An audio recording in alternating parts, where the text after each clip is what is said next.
నాకు అర్థమైంది. So, trending speech కోసం రెడీగా ఉండండి. ఎక్కడైనా హీరోలకి, హీరోయిన్‌లకి ఫ్యాన్స్ ఉంటారు కానీ, మొదటిసారి లిరిసిస్ట్‌కి ఫ్యాన్స్ ఉండడం చూస్తున్నాం. Come on. ఈ కథ నమ్మని వాడికి అబద్ధం, నమ్మిన వాడికి అద్భుతం అన్న ఆ డైలాగ్, ఆ సంభాషణ మీరు ట్రైలర్‌లో వినుంటారు. నేను రెండోదే ఈ కథని పూర్తిగా నమ్ముతున్నాను. మీరు అద్భుతం చూడబోతున్నారు. అలాగే కలెక్షన్‌లతో ఎస్‌కేఎన్ గారి కళ్ళ ముందు ఒక అద్భుతమైన బంగారు మేడ మీరే కట్టించి ఇవ్వబోతున్నారు.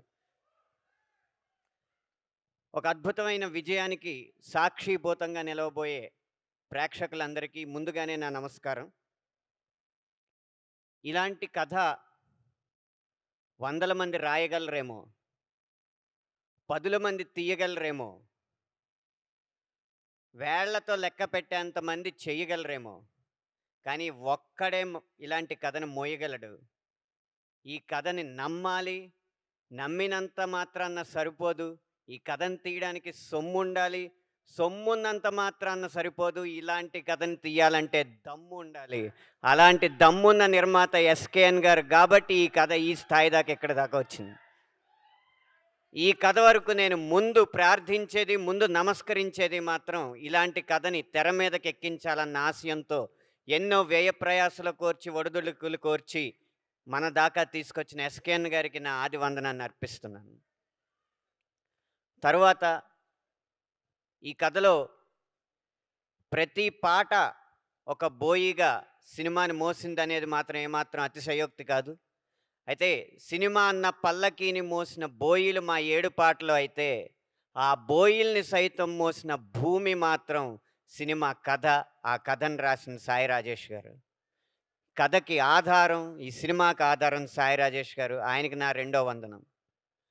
ఆయన రాసినంత మాత్రాన్న కథ అయిపోలేదు. అది వెండి తెరకి మీకందరికీ నచ్చే విధంగా తీసింది మాత్రం రవి గారు, రవి నంబూరి గారు. నా 21 సంవత్సరాల రచనా ప్రస్థానంలో మొట్టమొదటి సినిమాకి ఇంత స్పష్టతతో ఉన్న దర్శకుడిని కేవలం ఒకే ఒక్కడిని చూశాను. అది రవి నంబూరి గారు.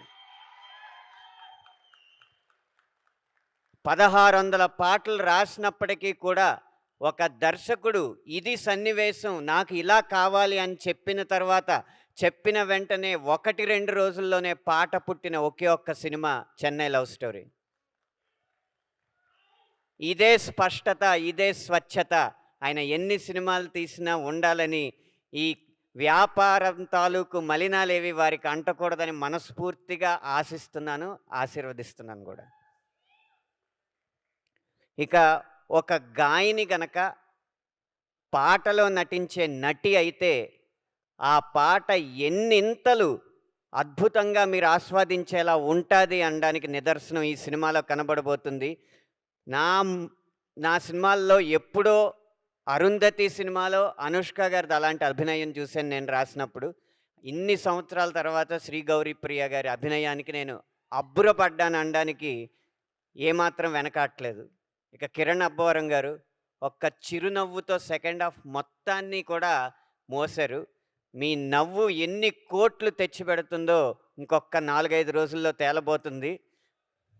మీ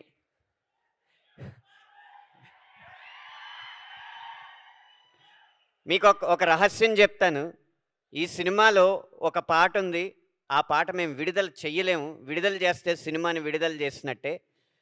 ప్రతి పాటకి రాజేష్ గారు ఇచ్చిన కథ, రవి గారు ఇచ్చిన సన్నివేశం బలమైతే, ఈ పాట మాత్రం కేవలం కిరణ్ గారు, శ్రీ గౌరీప్రియ గారి నటన చూసి మాత్రమే నేను రాశానని ఈ రహస్యాన్ని మీకు మీ ముందు పంచుకుంటున్నాను.